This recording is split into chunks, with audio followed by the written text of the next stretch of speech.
Bienvenue à tous dans notre programme 15 minutes de grâce et de vérité avec le pasteur Umesh Potana. Nous sommes heureux de vous accueillir. Nous allons célébrer le nom de Jésus.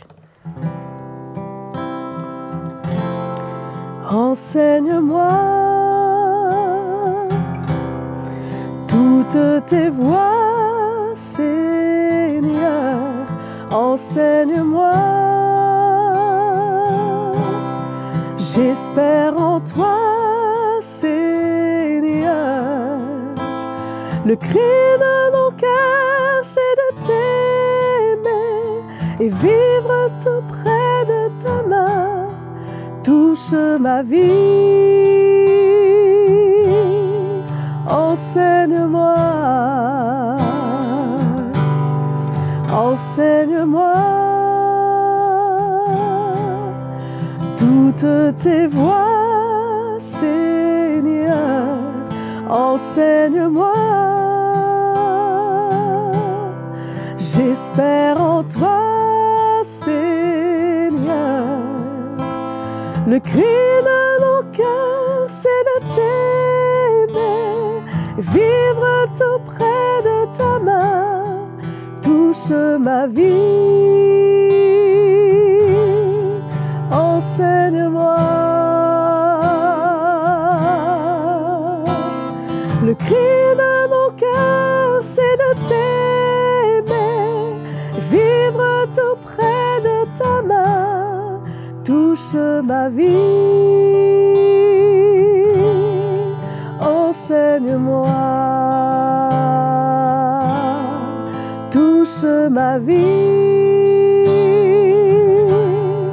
Enseigne-moi, touche ma vie, enseigne-moi. Amen. Je vous laisse maintenant écouter la parole de Dieu. Bonjour tout le monde, bienvenue encore une fois pour notre programme de 15 minutes de grâce et de vérité. Et nous voulons remercier sincèrement notre sœur Maïva. Donc ce matin, j'aimerais parler sur un sujet et comme thème plutôt, combattre selon les règles. Et on va lire dans la parole du Seigneur, dans la seconde épître de Paul à Timothée, chapitre 2 bien sûr, à partir du verset 1er jusqu'au verset 3. C'est Paul qui s'adresse à Timothée, son fils dans la foi, et pour l'encourager, il va lui dire « Toi donc, mon enfant, fortifie-toi dans la grâce qui est en Jésus-Christ. Et ce que tu as entendu de moi, en présence de beaucoup de témoins, confie-le à des hommes fidèles qui soient capables de l'enseigner aussi à d'autres. » Au verset 3, « Souffre avec moi comme un bon soldat de Jésus-Christ. Il n'est pas des soldats qui s'embarrassent des affaires de la vie s'il veut plaire à celui qui l'a enrôlé. » Au verset 5, « Et l'athlète n'est pas couronné s'il n'a combattu suivant les règles. Il faut que le laboureur travaille avant de recueillir les fruits. » Amen. Donc, comme sujet, on va parler pour quelques minutes, combattre selon les règles. Et donc, premièrement, Paul encourage Timothée de se fortifier dans la grâce du Seigneur. Comme quoi, comment il est indispensable, essentiel, en tant que disciple de Christ, de se fortifier dans le Seigneur. Et cela me rappelle aussi de Josué, dont nous tous nous connaissons l'histoire, comment, alors qu'il va succéder à Moïse, et le Seigneur lui dira également à 3 reprises de se fortifier. Et cela se répète 3 fois. Comment il est très important de se fortifier dans le Seigneur, de se fortifier dans notre relation, je parle, avec le Seigneur, dans notre marche avec lui, afin d'être équipés, afin que nous soyons à la hauteur de cet appel glorieux que le Seigneur nous a fait. Et donc,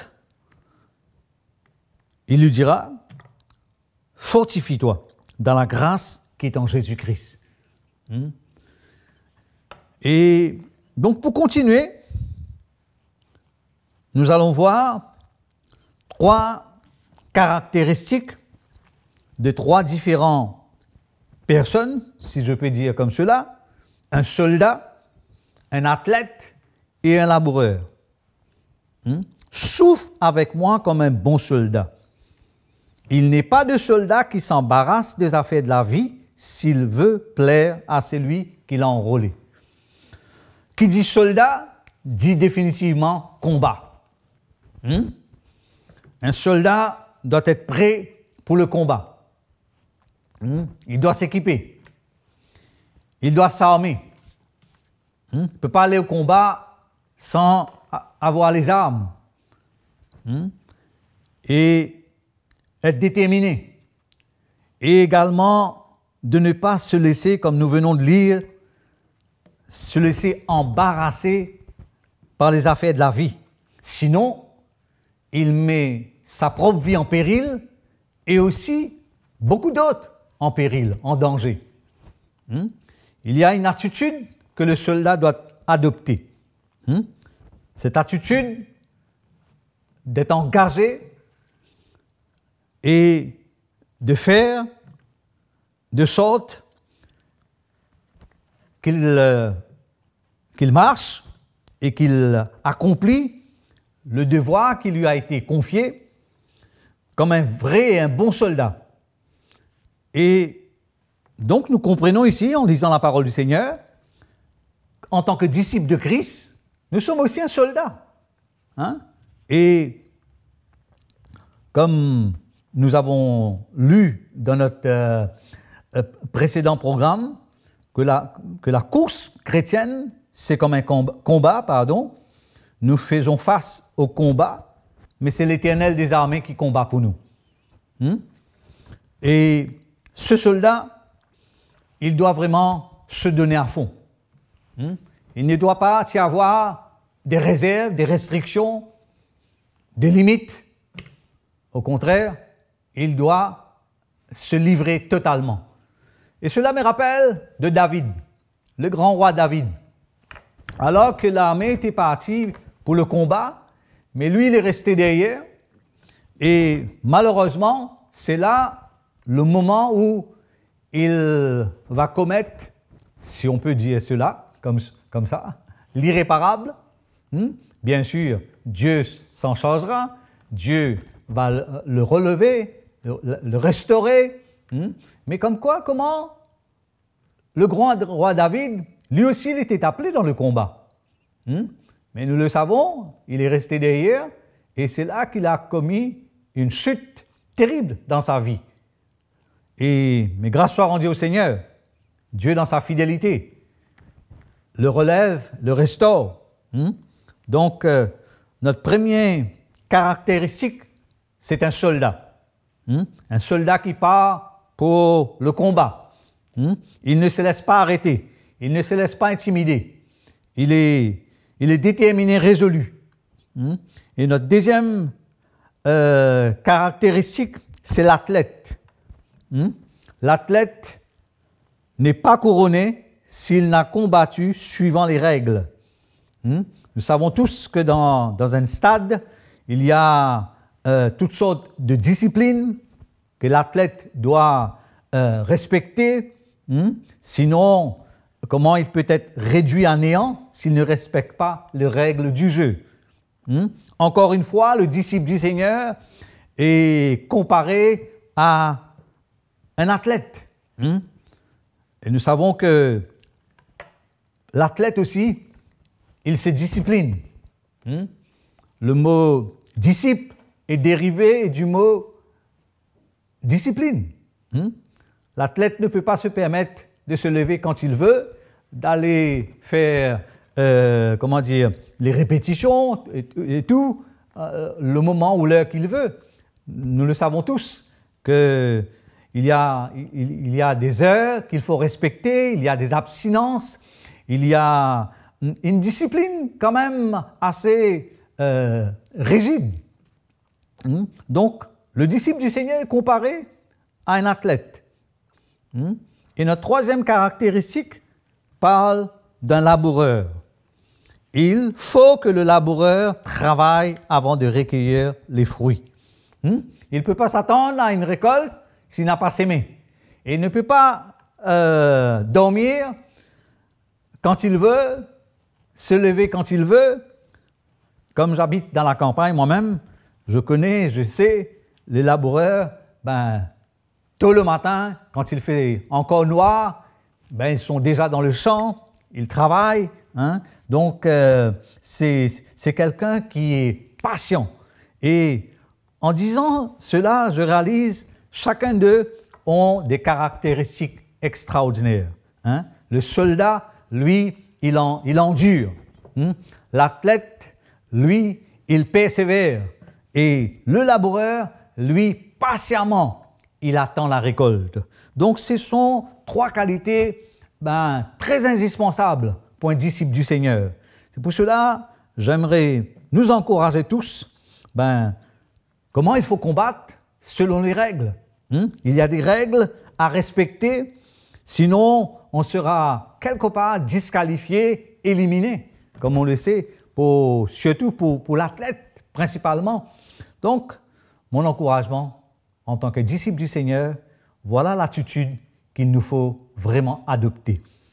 L'attitude qu'un soldat doit avoir, l'attitude qu'un athlète doit avoir, l'attitude d'un laboureur, et comment Paul encourage Timothée en utilisant ces trois illustrations comme un atout, comme quelque chose qui est vraiment comme un booster, pour persévérer dans la vie chrétienne, dans la marche chrétienne et pour être au service du Seigneur. Donc, je conclus pour dire que, pour commencer, il faut se fortifier. Il faut se fortifier dans la grâce du Seigneur. Il faut vraiment s'attendre au Seigneur parce que, comme Jésus l'a dit, sans moi, tu ne peux rien. Sans moi, tu n'es rien. Et nous avons désespérément besoin de cette grâce du Seigneur qui nous emmène à le servir dans une liberté, dans une disposition de cœur que seul le Saint-Esprit peut nous emmener à être efficace entre les mains du Seigneur. Alléluia!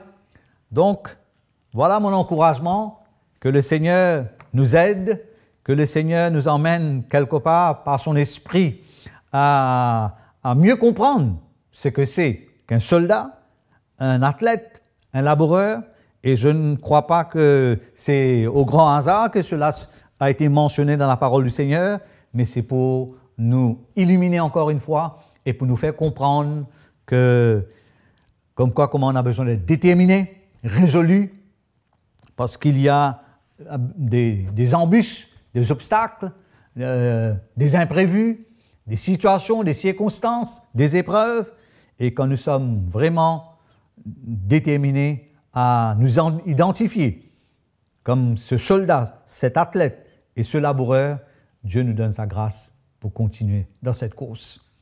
Amen. Que le Seigneur vous bénisse.